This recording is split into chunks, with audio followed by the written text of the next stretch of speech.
तो अस्सलाम वालेकुम। आज हम लोग पहला चैप्टर शुरू करेंगे। तो आईकॉम पार्ट 1 में हम लोगों ने डबल एंट्री सिस्टम पढ़ा था। अभी आज आईकॉम पार्ट 2 स्टार्ट हो रहा है हमारा, आज पहला दिन, ठीक है। तो आज हम लोग इसका एक रिवर्स जो मेथड होता है, जो इससे ऑपोजिट कह लें, यानी कि सिंगल एंट्री सिस्टम, हम वो डिस्कस करेंगे, ठीक है। तो जो चीज़ें हम वाइट बोर्ड पे लिखते जाएंगे वो आप लोग नोट करते जाएंगे, ईच एंड एवरीथिंग, ठीक है।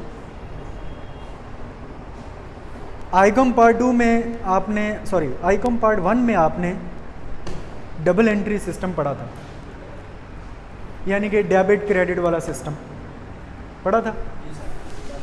काफ़ी सारी जर्नल एंट्रीज आपने पास की थी। अच्छा, डबल एंट्री सिस्टम जो होता है, इसका मतलब ये नहीं होता कि एक ट्रांजैक्शन को 2 दफ़ा रिकॉर्ड करें। इसका मतलब ये नहीं है। डबल एंट्री सिस्टम का ये मतलब नहीं है कि आप एक ट्रांजैक्शन को 2 दफ़ा रिकॉर्ड करें। डबल एंट्री सिस्टम का ये मतलब होता है कि एक ट्रांजैक्शन को 2 मुख्तलिफ साइड्स में रिकॉर्ड करते हैं, और वो साइड्स कौन सी होती हैं? Left hand side and right hand side, लेकिन अकाउंटिंग में हम उसको क्या बोलते हैं? डेबिट साइड और क्रेडिट साइड, ठीक है। यानी कि एक ही ट्रांजैक्शन को हम उसके 2 जगह पे रिकॉर्डिंग होती है, यानी कि डेबिट साइड पे और क्रेडिट साइड पे। अच्छा, डबल एंट्री सिस्टम में आपने ये भी पढ़ा था कि ये जो डेबिट साइड पे रिकॉर्डिंग होती है और क्रेडिट साइड पे रिकॉर्डिंग होती है, इन दोनों की जो अमाउंट होती है वो हमेशा बराबर होती है। डेबिट साइड की अमाउंट और क्रेडिट साइड की जो अमाउंट है वो हमेशा बराबर होती है। ये पढ़ा था हमने। अच्छा, ये तो था, इसकी काफ़ी डिटेल हम लोग आईकॉम पार्ट 1 में कवर कर चुके हैं। आज हम लोग जिसके बारे में मेन जो हमारी चीज़ है, जिसके बारे में हमने डिस्कस करना है, वो है सिंगल एंट्री सिस्टम। तो नोट डाउन कर लें, सिंगल एंट्री सिस्टम।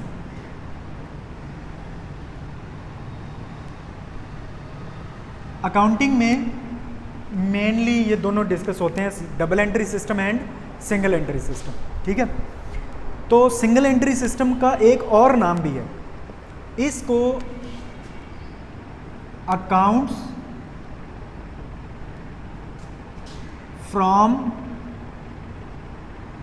इनकम्प्लीट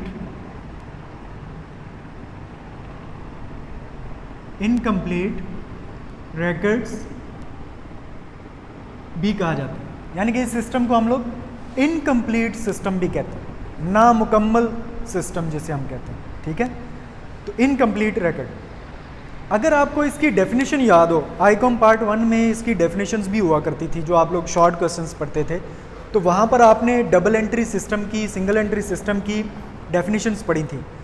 तो मैं रिवाइज़ करूँगा, आपको वो याद आ जाएगी सिंगल एंट्री सिस्टम की डेफिनेशन क्या होती है। सिंगल एंट्री सिस्टम के बारे में हमने पढ़ा था कि ये ऐसा अकाउंटिंग सिस्टम है जिसमें कभी कभी एक ट्रांजैक्शन की सिंगल साइड रिकॉर्ड होती है, एक साइड रिकॉर्ड होती है, और कभी कभी दोनों साइडें रिकॉर्ड होती हैं, और कभी ऐसा होता है कि इसकी कोई साइड रिकॉर्ड नहीं होती। पढ़ा था ये डेफिनेशन थी इसकी आईकॉम पार्ट 1 में। तो सिंगल एंट्री सिस्टम की क्या डेफिनेशन है जी? ऐसा सिस्टम जिसमें ट्रांजैक्शन की कभी कभी एक पहलू को रिकॉर्ड किया जाता है, कभी कभी दोनों पहलुओं को रिकॉर्ड किया जाता है, और कभी किसी पहलू को भी रिकॉर्ड नहीं किया जाता, ठीक है।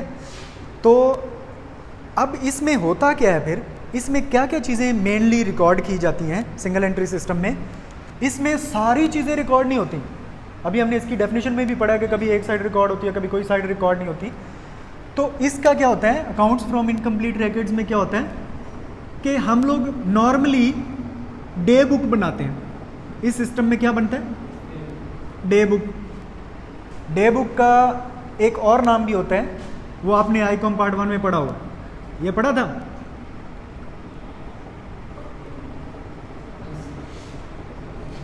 इसको हम क्या कहते हैं? डे बुक भी कहते हैं, ठीक है। तो डे बुक एक तो तैयार होती है, इस सिस्टम में डे बुक बनती है। दूसरे नंबर पे कैश बुक बना ली जाती है, ठीक है। और कुछ इसके लेजर अकाउंट्स प्रिपेयर होते हैं, जैसा कि डेटर लेजर होता है, क्रेडिटर्स का लेजर होता है, ठीक है। इस तरह के चंद एक जो इम्पोर्टेंट लेजर अकाउंट्स होते हैं जस्ट वो बनाए जाते हैं। ये कौन कौन से लेजर अकाउंट्स बनाए जाते हैं ये हम लोग आगे जाके इस चैप्टर की डिटेल में डिस्कस करेंगे, ठीक है। सारे नहीं होते। अच्छा, इसमें ये 3 चीज़ें तो बनाई जाती हैं, लेकिन एसेट्स के बाकायदा अकाउंट्स या उनकी रिकॉर्डिंग्स वगैरह उस तरह नहीं होती जैसे डबल एंट्री सिस्टम में होती थी, ठीक है। इसी तरह एक्सपेंसेस एंड रेवेन्यूज, इनकी रिकॉर्डिंग भी उस तरह नहीं होती जिस तरह डबल एंट्री सिस्टम में होती थी पहले, ठीक है। ये चीज़ें इसमें स्पेशली एक्सपेंसेस और रेवेन्यूज़ जो हैं ये इतने ज़्यादा डिटेल में रिकॉर्ड नहीं किए जाते। हम लोग जब ये चैप्टर सॉल्व कर रहे होंगे तो आप इसमें देखेंगे कि रेवेन्यूज़ और जो एक्सपेंसेस हैं उनका आपको कहीं पे कोई ऐसा नाम भी नज़र नहीं आएगा। इसलिए इस सिस्टम को कहते हैं कि ये सिस्टम क्या है, इनकम्प्लीट सिस्टम है, ये कंप्लीट सिस्टम नहीं है, सिंगल एंट्री सिस्टम, ठीक है। अच्छा, अब हम बात कर लेते हैं कि कौन सी ऐसी ऑर्गेनाइजेशंस हैं, कौन से ऐसे कारोबार हैं जो कि इस सिस्टम को फॉलो करते हैं, जो इनकम्प्लीट सिस्टम को फॉलो करते हैं, या यूँ कह लें कि सिंगल एंट्री सिस्टम को फॉलो करते हैं। कौन से वो कारोबार हैं? तो वो हैं जी, number 1 small businesses, small business, ठीक है। आपने सोल प्रोप्राइटरशिप वगैरह के बारे में डिस्कस किया हुआ कि वो स्मॉल लेवल पे होता है, ठीक है। पार्टनरशिप भी कुछ स्मॉल लेवल पे होती है, कुछ लार्ज लेवल पे भी होती हैं, लार्ज स्केल पे भी होती हैं, लेकिन हम लोग यहाँ पर ऑनरशिप के लिहाज से बिज़नेस को नहीं डिस्कस कर रहे कि जो वाहिद मलकीती कारोबार है वो हमेशा स्मॉल ही होगा, ठीक है, ऐसा नहीं होता है। स्मॉल बिजनेस जो होता है इसको डिफ़ाइन किया जाता है विद रिस्पेक्ट टू कैपिटल और विद रिस्पेक्ट टू टर्नओवर। वो टर्नओवर क्या होता है और कैपिटल की बेस पे कैसे हम डिसाइड करते हैं, वो एक डिटेल्ड बहस है, हम लोग फ़िलहाल उसको नहीं छेड़ना चाह रहे।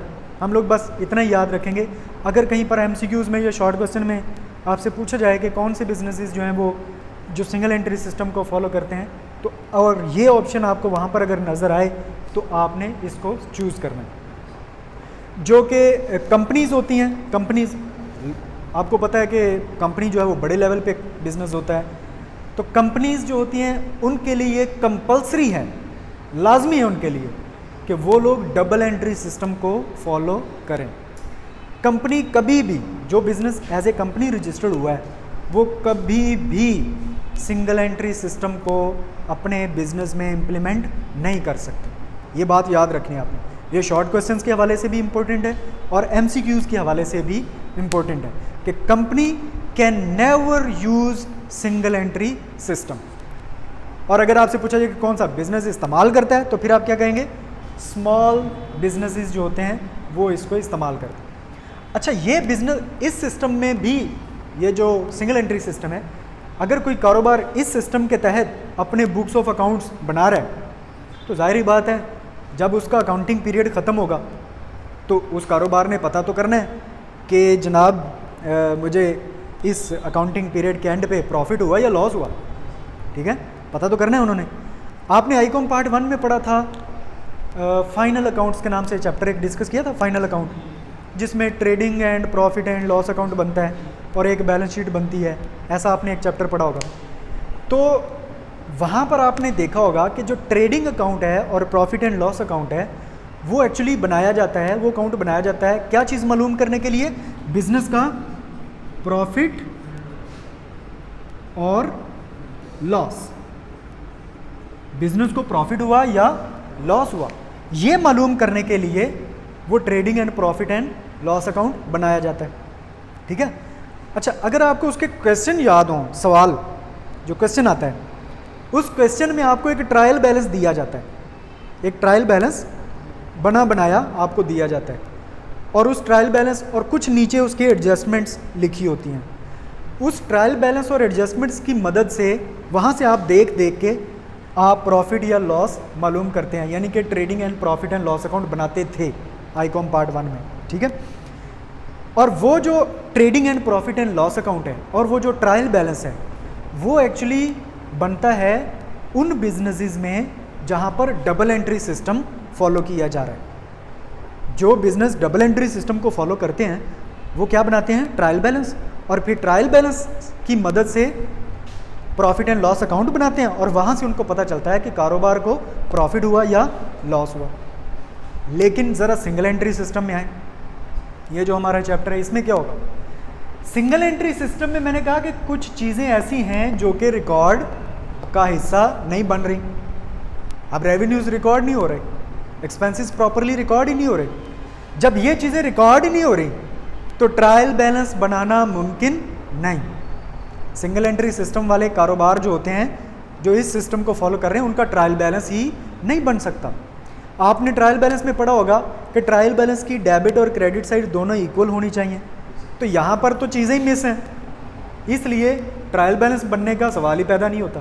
तो ये चीज़ भी शॉर्ट क्वेश्चंस और एमसीक्यूज़ में पूछी जाती है कि भाई कौन सा ऐसा अकाउंटिंग सिस्टम है जिसमें ट्रायल बैलेंस बनाना मुमकिन नहीं, तो वो सिंगल एंट्री सिस्टम है, या जिसको हम कहते हैं अकाउंट्स फ्रॉम इनकम्प्लीट रिकॉर्ड। ये सिस्टम है जिसमें ट्रायल बैलेंस बन ही नहीं सकता, ठीक है। और अगर ट्रायल बैलेंस नहीं बन सकता तो इसका मतलब है कि trading and profit and loss account भी नहीं बनेगा। अगर trading and profit and loss account नहीं बन सकता तो फिर ये भी नहीं पता चलेगा कि प्रॉफिट हुआ या लॉस हुआ। तो ये जो कारोबार हैं ये फिर अपना प्रॉफिट या लॉस अगर इन्होंने मालूम करना है तो फिर ये क्या करेंगे भाई, इन्होंने कुछ ना कुछ तो बनाना है। अब इन्होंने क्या बनाना है हमने वही डिस्कस करना है, ठीक है, कि ये लोग अपना प्रॉफिट या लॉस कैसे मालूम करते हैं। इनका बड़ा झटका सा रूल है, झटका रूल समझ, झटका रूल यानी कि कोई पढ़ा लिखा तरीका वो वाला नहीं है जो जैसे single entry system double entry, इनका बड़ा एक सादा सा रूल होता है, यूँ समझ लें सादा रूल। अच्छा होता ये है कि मैं आपको एक एग्जांपल देता हूँ इसकी, छोटे कारोबार की, स्मॉल बिजनेस। हमारे गली मोहल्ले में शॉप बनती है, दुकानें बनाते हैं लोग। अच्छा आपके गली या मोहल्ले में एक दुकान बनती है, उस बंदे ने अपने पैसे पूसे लगा के जो उसके पास जमा पूंजी थी उसने एक शॉप बना ली। फ़र्ज़ करें उसने टोटल जो इन्वेस्टमेंट की है वो 5 लाख रुपए, 5 लाख रुपए। अच्छा आप कभी उस शॉप में गए हों और वहाँ पर जाके देखा हो कि जो चाचा दुकान वाला है उस चाचा जी ने कभी ये नोट किया हो कि चीनी डेबिट और कैश क्रेडिट, ऐसा कभी लिख रहा हो, या लिख रहा हो जनाब के 5 सिगरेट मार्वन गोल्ड के क्रेडिट और अशरफ डेबिट, ऐसा कभी लिख रहा हो? नहीं लिख रहा है। यानी कि वो सिगरेट बेच रहा है, वो चीनी बेच रहा है, वो छोटी छोटी दालें घी वगैरह बेच रहा है, लेकिन वो कभी किसी चीज़ को डेबिट क्रेडिट कर रहा होता है? नहीं। अच्छा कभी आपने उसके पास कोई बुक देखी है, कोई खातों वाली कोई होती है? यस होती है। वो होती है थोड़ी चौड़ी होती है, चौड़ाई उसकी कम होती है, लंबाई उसकी ज़्यादा होती है, वैसी बुक होती है।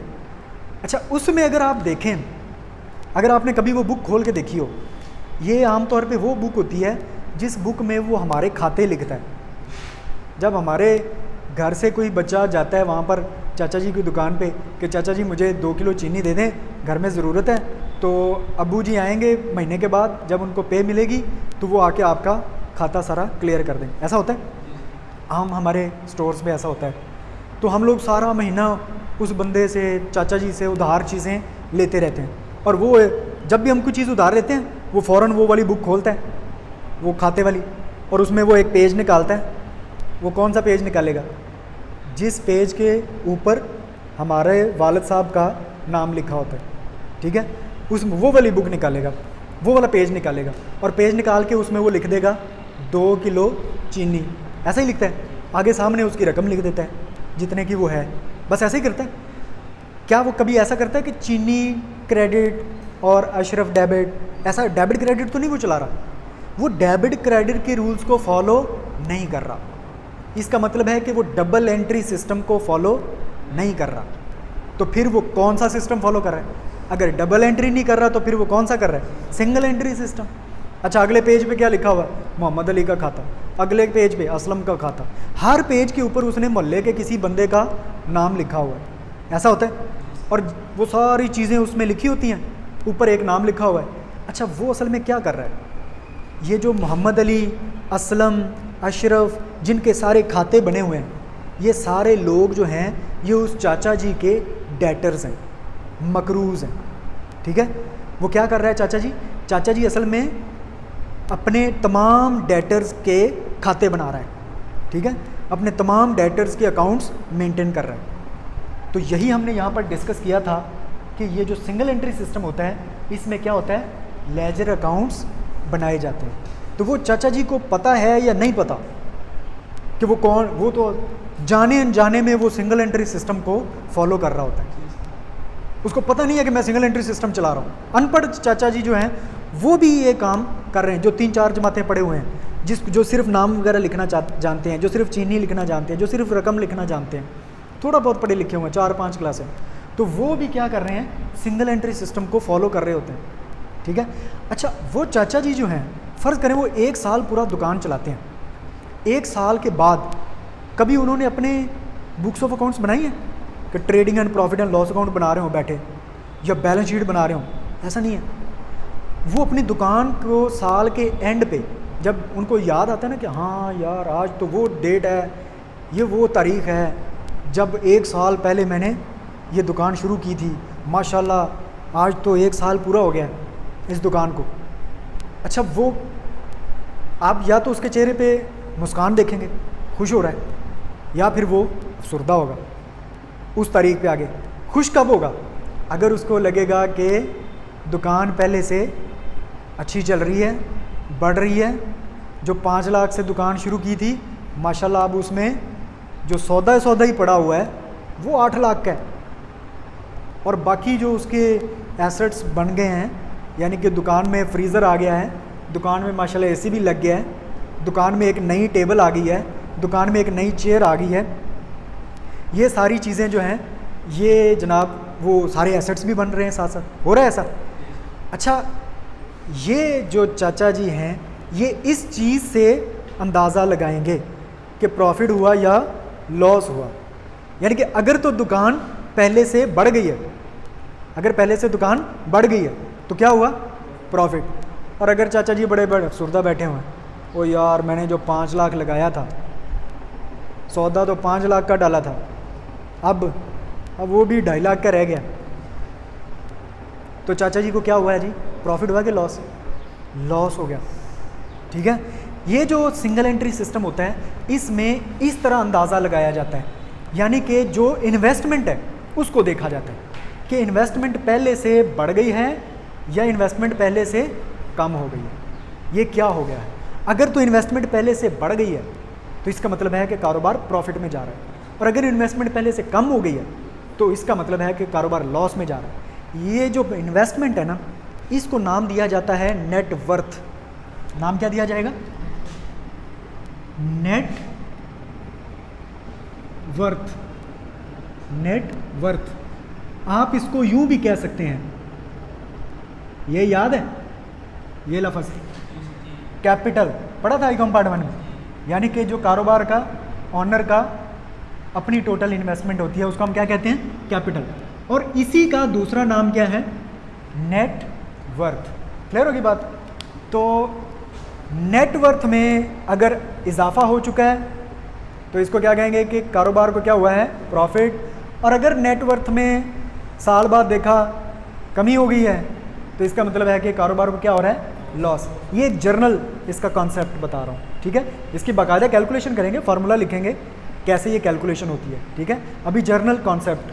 तो ये एक ऐसा मेथड है, ये एक ऐसा तरीका है जिससे सिंगल एंट्री सिस्टम को फॉलो करने वाले कारोबार अपना प्रॉफिट या लॉस मालूम कर सकते हैं, ठीक है। अच्छा, साल के शुरू में मैंने जो आपको अभी एग्जांपल दी है, ये चाचा जी के दुकान वाली, इन्होंने कितने रुपए से दुकान शुरू की? 5 लाख से।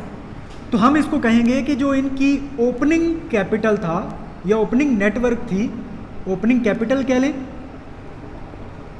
या ओपनिंग नेटवर्थ कह लें, वो कितनी थी? 5,500,000। साल के एंड पे जाके उन्होंने देखा कि अब उनकी जो नेटवर्थ है वो कितनी हो चुकी है? 800,000।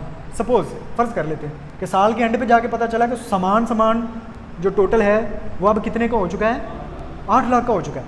ये जो 8 लाख है ना, ये कब है, साल के एंड पे, इसलिए इसको नाम देंगे हम क्लोजिंग कैपिटल।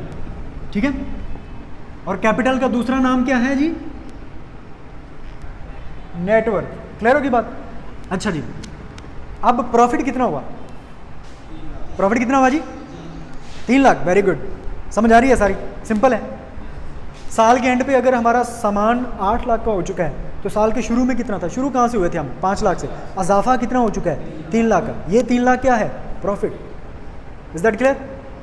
लो, ये सिंपल सा रूल है, इसी रूल की बेस पे हम लोग आगे कैलकुलेशन करेंगे। ठीक है, अच्छा इसका सिंपल फार्मूला क्या बना, closing capital minus opening capital. ठीक है, ये फार्मूला किसका होगा, प्रॉफिट और लॉस, प्रॉफिट या लॉस, इससे पता चलेगा। अच्छा, ये क्लोजिंग कैपिटल में से हम माइनस कर रहे हैं ओपनिंग कैपिटल। ओपनिंग में से क्लोजिंग ना माइनस कर देना, ओपनिंग में से क्लोजिंग माइनस करो, माइनस में आंसर आ जाएगा। ठीक है, तो इसलिए हमेशा पहले क्या लिखना है, क्लोजिंग। साल के एंड पे देखेंगे कि किस पोजीशन पे हम, एंड वाली पोजीशन में से शुरू वाली पोजीशन माइनस कर देंगे। ठीक है, तो पता चलेगा कि प्रॉफिट हुआ या लॉस हुआ। अच्छा, साल के एंड पे क्या पोजीशन है, 800,000 माइनस साल के शुरू में क्या पोजीशन थी, 500,000। आंसर कितना आया, 300,000। 800,000 माइनस 500,000, 300,000। ठीक है, ये पॉजिटिव आंसर आ रहा है कि नेगेटिव आ रहा है, 8 लाख में से 5 माइनस करोगे तो पॉजिटिव में आंसर आया। तो ये क्या हो गया हमारा, प्रॉफिट। ये हो गया प्रॉफिट। अगर आंसर पॉजिटिव है तो इसका मतलब है कि ये क्या है, प्रॉफिट। अच्छा, अब एक और सिचुएशन लेते हैं। चाचा जी ने दुकान शुरू की 5 लाख से, साल के एंड पे जाके देखा कि सारा सामान सिर्फ रह गया है 3 लाख का। तो अब क्लोजिंग कैपिटल, C.C का मतलब क्लोजिंग कैपिटल, वो कितना रह गया, 3 लाख। O.C का मतलब ओपनिंग कैपिटल, वो कितना था, 500,000। शुरू हुए थे 500,000 से, साल के एंड पे जाके रह गया है 3 लाख। ये पहले से कम हो गया कि ज़्यादा हो गया, कम हो गया। कितना कम हो गया, 2 लाख। तो उसको हम क्या कहेंगे कि ये प्रॉफिट है कि लॉस है, लॉस है, सिंपल। ठीक है, तो कैसे, फार्मूला क्या है, फार्मूला ये है closing capital minus opening capital, हमेशा फार्मूला यही रहेगा। क्लोजिंग कैपिटल कितना हो गया है, साल के एंड वाला, साल के एंड में कितना रह गया है, 3 लाख, माइनस साल के शुरू में कितना था, 500,000। आंसर अब आ रहा है नेगेटिव में, 3 माइनस 5 तो कितना आ रहा है, -200,000। लेकिन अब इसके साथ माइनस नहीं लगाना, इसको क्या लिख देंगे कि ये क्या है, लॉस। जब आंसर माइनस में आएगा तो इट मीन्स कि ये हमारा क्या हो रहा है जी, लॉस। समझ आ गई, माइनस का निशान तो नहीं लगाया हमने उसको नाम क्या दे दिया, लॉस का। ये बेसिक कॉन्सेप्ट है। ठीक है, फार्मूला तो यही है। ठीक है, हमें जो सिचुएशन दी जाएगी हम उसमें क्या करेंगे, क्लोजिंग कैपिटल मालूम करेंगे और ओपनिंग कैपिटल मालूम करेंगे और उन दोनों का डिफरेंस देख लेंगे। ठीक है, क्लोजिंग में से ओपनिंग को माइनस करेंगे, अगर आंसर पॉजिटिव आ रहा है इसका मतलब क्लोजिंग ज़्यादा है और ओपनिंग कम है, तो साल के एंड पे हम ऊपर वाली पोजीशन पे आ गए हैं, अच्छी पोजीशन में आ गए हैं, इसका मतलब है प्रॉफिट। और अगर साल के एंड पे जाके देखा कि पहले से बुरी हो गई या पोजीशन डाउन चले गए हैं तो क्या हो गया, लॉस। क्लियर होगी बात। अच्छा, क्वेश्चन जब दिया जाता है न्यूमेरिकल, तो न्यूमेरिकल में ये होता है कि आपको जो अमाउंट्स दी जाती हैं उसमें क्लोजिंग कैपिटल और ओपनिंग कैपिटल की अमाउंट गिवन नहीं होती। अब ओपनिंग कैपिटल और क्लोजिंग कैपिटल दोनों की अमाउंट ही गिवन नहीं है।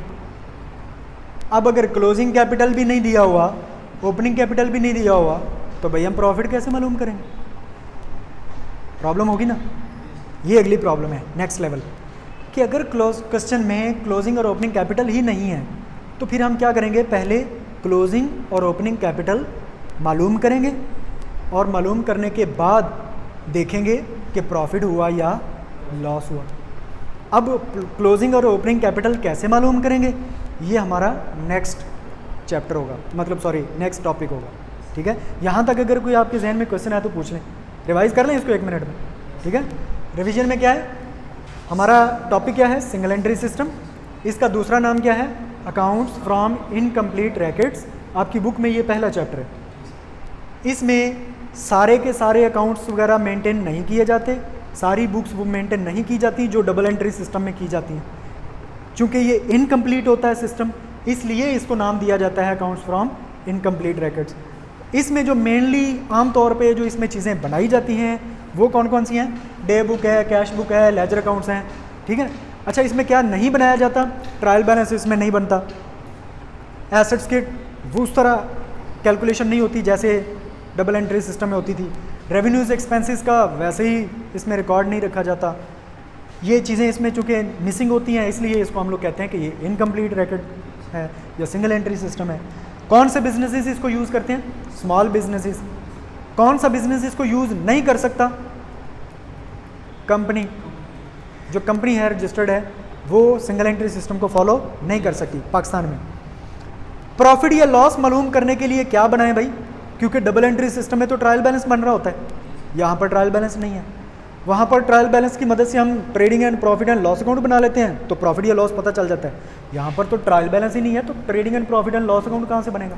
ठीक है, इसलिए फिर यहाँ पर कौन सा मेथड यूज़ किया जाता है? नेटवर्थ। अच्छा, इस सिस्टम का पूरा नाम जो है, इस मेथड का पूरा नाम जो है वो है इंक्रीज इन नेटवर्थ मेथड। ये हमने अगले लेक्चर में इसको डिटेल में पढ़ना है, इस सिस्टम को, इस मेथड को।